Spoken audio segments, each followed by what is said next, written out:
Hello friends, आज जो topic हम डिस्कस करेंगे वो है evolution of state. Evolution of state को समझने के लिए मैंने यहाँ पर एक ग्राफ बनाया है। ये ग्राफ देखने में थोड़ा सा भी कॉम्प्लिकेटेड लग रहा होगा, लेकिन इसे जब हम स्टेप बाय स्टेप समझेंगे तो ये हमें क्लियरली समझ में आ जाएगा कि स्टेट की एवोल्यूशन कैसे हुई, स्टेट का ओरिजिन क्या था, स्टेट कब वजूद में आई, कैसे वजूद में आई और मुख्तलिफ जगह पर स्टेट कैसे स्टेप बाय स्टेप इवोल्व हुई, इसकी एवोल्यूशन क्या है, ये आज सब कुछ हम डिस्कस करेंगे। एक इम्पॉर्टेंट चीज़ जो हमेशा माइंड में रखने की है वो ये है कि आप जब भी कोई भी एग्ज़ाम अटेम्प्ट करें, चाहे वो आपके रेगुलर इंटरवल्स पे मिड टर्म या एनुअल एग्ज़ाम्स हो रहे हैं, और स्पेशली अगर आप कंपेटिटिव एग्ज़ाम्स के स्टूडेंट हैं, अगर आप किसी कंपेटिटिव एग्ज़ाम की तैयारी कर रहे हैं, तो आप ये बात ज़रूर अपने माइंड में रखें कि आपको अपने हर पेपर के हर क्वेश्चन में एक ना एक ग्राफ या एक चार्ट, कोई स्टैटिस्टिक्स जो इम्पोर्टेंट हों, ये तमाम तर चीज़ें आपको ज़रूर ऐड करनी चाहिए, क्योंकि इसका एग्जामिनर पे एक बहुत अच्छा इम्पैक्ट होता है। स्टूडेंट्स ये समझते हैं कि हम लोगों ने तो हर चीज़ एक्सप्लेन करके लिखी, हमने तो सफ़े भर दिए और पूरा का पूरा एग्ज़ाम जो है वो 40-50 सफ़ों का लिख दिया, लेकिन फिर भी हमारे मार्क्स नहीं आए। उन मार्क्स की समटाइम्स यही वजह होती है कि एग्जामिनर के पास एग्ज़ाम्स बहुत सारे पेपर्स पड़े होते हैं और उसे जस्ट 1-2-3 बार उसने पूरे पेपर को गो थ्रू करना होता है और उसने जस्ट टिक मार्क या क्रॉस मार्क कर देना होता है। समटाइम्स ऐसा होता है, मोस्टली नहीं, लेकिन समटाइम्स। लेकिन जब आपने एक ग्राफ के ज़रिए अपने एक पूरे क्वेश्चन को समझाया होता है तो एग्जामिनर को बजाय 5, 7 और 10 सफ़े पढ़ने के सिर्फ एक ही ग्राफ के ज़रिए पूरी बात आपकी समझ में आ जाती है और एग्जामिनर पर एक बड़ा अच्छा इंप्रेशन होता है जब उसे अच्छी तरह से एक फुल फ्लेज एक्सप्लेनेटरी ग्राफ्स के ज़रिए एक 50 सफ़ों की बात एक ही सफ़े पर समझा दी जाती है। सो हम अपने लेक्चर का स्टार्ट करते हैं। अभी मैं इसे जस्ट गो थ्रू करूँगी, लेकिन हम देन स्टेप बाय स्टेप हर एक चीज़ को समझेंगे। एंशिएंट टाइम्स में क्या था? स्टेटलेस सोसाइटीज़ थी। जब कोई स्टेट नहीं थी तब क्या होता था? फैमिलीज़ थी, ग्रुप्स थे। फिर क्या हुआ? कुछ फैमिलीज़ मिलकर क्लैन्स में तब्दील हो गई। फैमिली 1, फैमिली 2, फैमिली 3, यानी डिफरेंट फैमिलीज़। मुख्तलिफ फैमिलीज़ क्लैन्स बन गए जब उन्होंने मिलकर जो है वो कॉपरेशन के साथ आगे बढ़ना शुरू किया। दे वर सोशली ऑर्गेनाइज्ड। वो उस वक्त सोशली ऑर्गेनाइज्ड थी। उनमें कोई पॉलिटिकल ऑर्गेनाइजेशन नहीं थी, but they were socially organised. कुछ फैमिलीज़ जो हैं वो मिलकर इकट्ठी हुई, सोशली उन्होंने अपने आप को ऑर्गेनाइज किया और एट द एंड वो क्या बने? क्लैन्स बन गए। इन क्लैन्स ने क्लैन 1, क्लैन 2 और क्लैन 3, इससे मेरा मतलब यह है कि मल्टीपल क्लैन्स। फिर आहिस्ता आहिस्ता क्या हुआ? उनमें थोड़ी सी अक्ल आना शुरू हुई, उन्हें कोई समाज की समझ में आना शुरू हुई, तो वो पॉलिटिकली ऑर्गेनाइज हुए। और जब ये पॉलिटिकली ऑर्गेनाइज हुए तो ये मिलकर ट्राइब्स बने, कबीले बने। अब इन कबीलों के बनने की भी मुख्तलिफ वजूहात हैं। वो कभी वॉर के सिलसिले में, कभी किसी ने एक कबीले ने एक क्लैन ने दूसरे क्लैन पर कब्जा किया तो वो वजूद में आए, कभी इंटर मैरिजेस के ज़रिए कि किसी एक क्लैन के शख्स ने किसी दूसरे क्लैन की लड़की के साथ शादी की तो वो ट्राइब्स में शामिल होना शुरू हुए, यानी कंसोलिडेशन ऑफ टेरिटरी। एक जगह एक कबीला दूसरे कबीले से मिला शादी के नतीजे में, वॉर के नतीजे में, या मुख्तलिफ कोई भी वजूहात हैं उनकी बेसिस के ऊपर जब वो जगह आपस में, वो क्लैन्स आपस में मिले तो उन्होंने ट्राइब्स बनाए। फिर कुछ जियोग्राफिकल कंडीशन, कुछ क्लाइमेट्स और कुछ पावर, कुछ वाटर कंडीशन, कोई जियोग्राफी ऐसी थी कुछ जगहों की कि उन जगहों के कबीले ट्राइब 1, ट्राइब 2, ट्राइब 3 ये मिलकर आपस में किंगडम्स बने। अब ये किंगडम्स जो है वो मज़ीद 2 तरह में डिवाइड हुए। कुछ सिटी स्टेट्स बन गई और कुछ एम्पायर्स बन गए।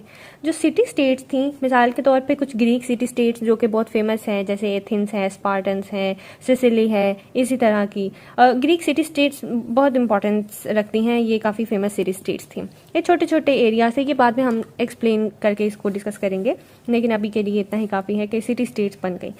और कुछ जो है वो एम्पायर्स बने, बहुत बड़े बड़े एम्पायर्स। ये जो किंगडम्स हैं ये मिलकर डिवाइड होना शुरू हुए और एम्पायर्स बने। मिसाल के तौर पे ब्रिटिश एम्पायर बहुत फेमस है, वाइकिंग्स है, और सब कॉन्टिनेंट में तो डिफरेंट डायनेस्टीज़ जो हैं वो बहुत फेमस हैं, यहाँ पर वो बहुत इंपॉर्टेंस रखती हैं। और देन क्या हुआ कि ये सिटी स्टेट्स और ये एम्पायर्स जो है ये कॉलोनियल एम्पायर्स में चेंज होना शुरू हुए। अच्छा, अब यहाँ पर एक और इम्पॉर्टेंट बात है कि कुछ सिटी स्टेट्स ऐसी थीं जो कि रेडिली ओरिएंटल एम्पायर्स में तब्दील हो गई। वहाँ की जियोग्राफिकल कंडीशन की वजह से। जैसे मिसाल के तौर पे इजिप्ट और ईरान और इराक जो चाइना के पास पास में कुछ ऐसी सिटी स्टेट्स थी जो कि बाद में फ़ौरन बहुत बड़े बड़े ओरिएंटल एम्पायर्स में चेंज हो गई। अब ओरिएंटल एम्पायर और जो दूसरे एम्पायर्स हैं जैसे ब्रिटिश और वाइकिंग्स में, इनमें कुछ डिफरेंस है, ये हम बाद में डिस्कस करेंगे। अभी के लिए आप कंफ्यूज ना हो इसलिए मैं इसे यहाँ पर डिस्कस नहीं कर रही। तो इन एम्पायर्स में, इन सब एम्पायर्स को जो है वो क्रेडल ऑफ सिविलाइजेशन कहते हैं, इसलिए इसको मैंने एक अलग मेंशन किया है। देन कॉलोनियल एम्पायर में चेंज होना और फिर आहिस्ता आहिस्ता इसकी डीकोलोनाइजेशन होना शुरू हुई। जब डीकोलोनाइजेशन हुई, मुख्तलिफ एम्पायर्स डीकोलोनाइज हुए, उन्होंने जैसे अपनी मुख्तलिफ जो है वो पूरी दुनिया में मुख्तलिफ कॉलोनीज़ बना रखी थी और देन आहिस्ता आहिस्ता उन एम्पायर्स की कॉलोनीज़ जो है वो ख़त्म होना शुरू हुई और उसके नतीजे में मुख्तलिफ स्टेट्स सामने आई। जैसे ब्रिटिश की कॉलोनी था सब कॉन्टिनेंट, और आहिस्ता आहिस्ता जब डीकोलोनाइजेशन हुई तो इसमें बहुत सारी स्टेट्स जो है वो निकली। इंडिया और Pakistan is one of the good example. So अभी के लिए ये चार्ट डिस्कस करते हैं और नेक्स्ट हम इसे स्टेप बाय स्टेप देखेंगे। जी, तो सबसे पहले हमने देखा था कि स्टेटलेस सोसाइटी थी जब वहाँ पर कोई भी स्टेट वजूद में नहीं थी, कोई पॉलिटिकल ऑर्गेनाइजेशन नहीं थी। तो ऐसी सिचुएशन में स्टेटलेस सोसाइटी कैसी थी। ओरिजिन्स जो होते हैं हमने हमेशा से देखा है कि वो ऑब्सकोर होते हैं, उनका कोई आइडिया नहीं होता। हम लोग 110% कन्फर्म नहीं कर सकते, 100% भी कन्फर्म नहीं कर सकते कि किसी भी चीज़ का ओरिजिन कैसा था, वो जब स्टार्ट हुई तो वो कैसी थी। तो हम ये कह सकते हैं कि ओरिजिन्स जो होते हैं वो कभी भी इतने क्लियर नहीं होते हैं, उनका कोई ये आइडिया नहीं होता कि वो स्टार्टिंग में किस तरह के होंगे। तो हम स्टेट का भी कुछ इसी तरह से अंदाज़ा लगा सकते हैं कि स्टेट का भी कोई ओरिजिन, कोई रिटन रिकॉर्ड्स नहीं हैं कि किसी स्टेटलेस सोसाइटी में लोग किस तरह से रहते हैं। हाँ, इसके कुछ फ़िलासॉफिकल जस्टिफिकेशंस ज़रूर हैं। फ़िलासफ़र्स ने डिफरेंट बातें कही हैं कि हाँ उस वक्त सोसाइटी ऐसी थी। मिसाल के तौर पे आपने हॉब्स की जस्टिफिकेशन पढ़ी होगी। कुछ फ़िलासफ़र्स का ये कहना है कि उस वक्त के लोग जो है वो आपस में बहुत मिलजुल कर रहते थे, और कुछ लोग ये समझते हैं कि वहाँ पर लोग बहुत ही ब्रूटल और बहुत ही नास्टी और बहुत ही लाइफ जो है वो सॉलिटरी थी। ये डिफरेंट फ़िलासफ़र्स ने अपनी अपनी फ़िलासफ़ीज़ दी हैं कि स्टेटलेस सोसाइटी में जब कोई पॉलिटिकल ऑर्गेनाइजेशंस या कोई सोशल ऑर्गेनाइजेशंस नहीं थी तो लोग किस तरह से रहते होंगे। तो हम ये चीज़ें बाद में डिस्कस करेंगे, लेकिन अभी जो है वो स्टेटलेस सोसाइटी में हम ये कह सकते हैं कि कोई इसका कोई ओरिजिन इतना कंफर्म नहीं है कि स्टेटलेस सोसाइटी में लोग किस तरह से रहते थे। हाँ, कुछ एंथ्रोपोलॉजी के ज़रिए, कुछ आर्कियोलॉजी के ज़रिए, प्रोटो हिस्ट्री की स्टडीज़ और डिस्कवरीज़ के ज़रिए हमें ये पता ज़रूर चलता है कि कुछ जो सोसाइटीज़ उस वक्त में पाई जाती थी वो पैट्रियार्कल सोसाइटीज़ थीं।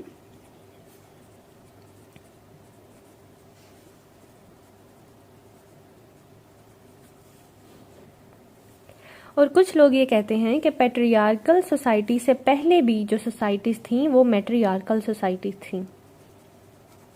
मैट्रियार्कल सोसाइटीज़ ऐसे सोसाइटीज़ होती हैं जहाँ पर ये समझा जाता है कि औरत जो है वो का राज होता था, औरत संभालती थी। और जो पैट्रियार्कल सोसाइटीज़ हैं उनमें ये कहा जाता है कि एक मर्द, एक male member of the family जो है वो हेड ऑफ द फैमिली होता था पैट्रियार्कल सोसाइटी में। इसमें आपने कंफ्यूज नहीं होना, मैट्रियार्कल और पैट्रियार्कल बहुत छोटा सा जो है वो एम और पी का ही डिफरेंस है। तो मेल मेंबर जो है वो पैट्रियार्कल सोसाइटी में हेड ऑफ द फैमिली होता था, और इसके साथ स्टेटलेस सोसाइटी के अंदर इस फैमिली में इसके एक वाइफ होती थी या वाइफ्स होती थी, एक बीवी या बहुत ज़्यादा बीवियाँ होती थी, और इसके अलावा इनके बच्चे होते थे। और इस फैमिली के अंदर कुछ स्लेव्स भी होते थे या कुछ जो डिपेंडेंट्स होते थे, इस तरह से हुआ करता था। तो एक स्टेटलेस सोसाइटी में, एक मैट्रियार्कल या पैट्रियार्कल सोसाइटी में ये सिस्टम हुआ करता था। फिर उसके बाद आहिस्ता आहिस्ता जब लोगों ने कमाने के तरीके निकाल लिए और आहिस्ता आहिस्ता सोसाइटी ज़रा बढ़ती गई, कुछ ना कुछ जो है वो अवेयरनेस आती गई सोसाइटी में, तो आहिस्ता आहिस्ता से स्टेट ने इवॉल्व होना शुरू किया। और अब जो है वो फैमिलीज़ ने मिलकर, जब एक दूसरे की ज़रूरत पड़ती थी एक दूसरे के काम आने की, तो फैमिलीज़ ने मिलकर आपस में एक यूँ कह लीजिए कि एक एग्रीमेंट किया कि हम मिलकर अपने जो है वो प्रॉब्लम्स को रिजॉल्व करेंगे और जो है वो सोशली ऑर्गेनाइज होंगे।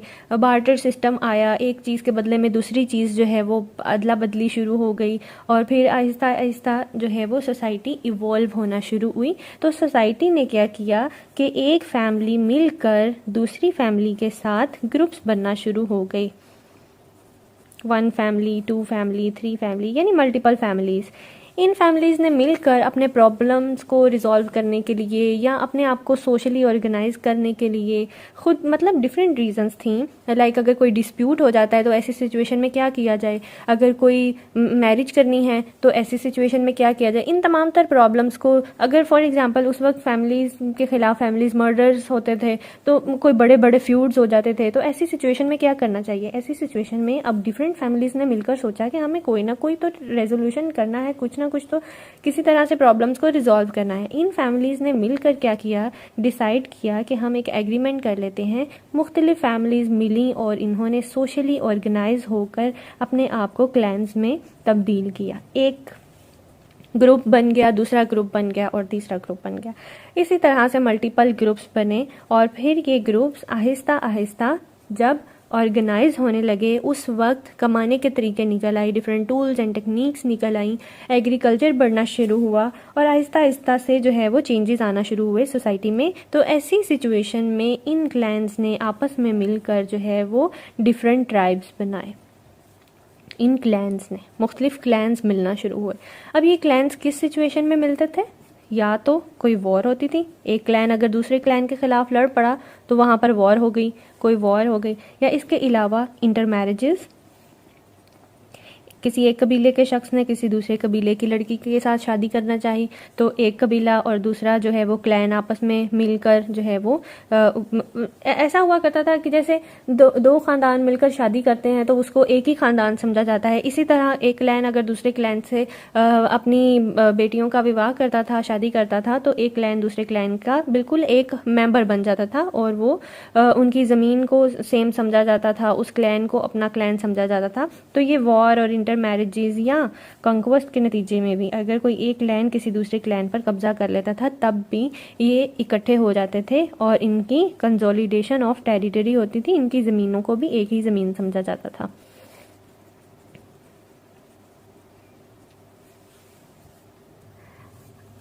और ये बातें और ये कहानियाँ तो हम लोग हमेशा से अपनी किताबों में भी पढ़ते आए हैं, अपने बड़ों से भी सुनते आए हैं। ये बहुत पुरानी एंशियंट टाइम्स की बात है जब स्टेटलेस सोसाइटीज़ हुआ करती थी। Ancient times almost 15th century से पहले की बात, या यूँ कह लें कि 5000 बिफोर क्राइस्ट की ये बात है, जब बहुत ही कोई सिस्टम नहीं था। और फिर देन आहिस्ता आहिस्ता जो ये वक्त आना शुरू हुआ कि क्लैन्स और ट्राइब्स जो है वो बदलना शुरू हुए कबीलों में, और ये 15th सेंचुरी के बाद की बात है।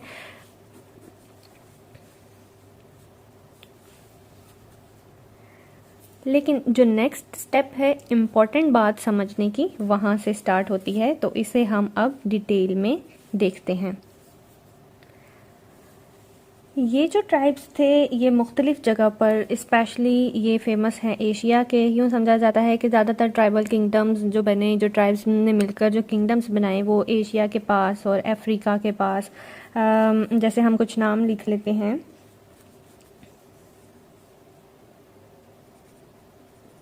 रिवर वैलीज़ ऑफ जो एशिया थी और अफ्रीका थी, थोड़ा सा फोकस जो है वो ख़राब हो रहा है। आई होप कि आपको ये समझ में आ रहा होगा। River valleys of river Nile जो है इजिप्ट के पास,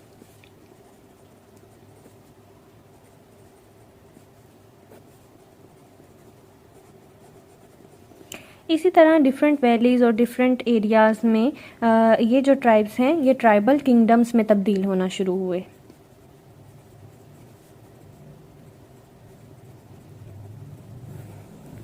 इन डिफरेंट ट्राइब्स ने मिलकर ट्राइबल किंगडम्स बनाए।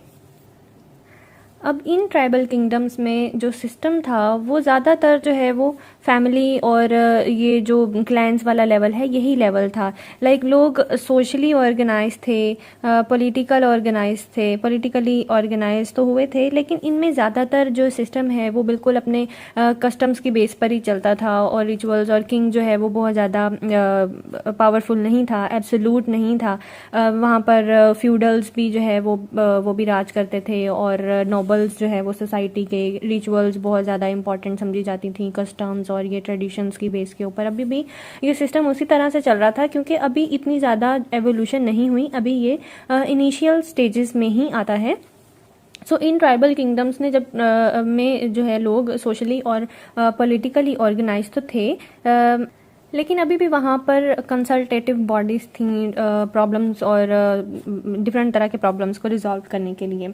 और ख़ास तौर पे ऐसा होता था कि जो शख्स यहाँ पर ज़रा पावरफुल होता था, लाइक जिसे मिलिट्री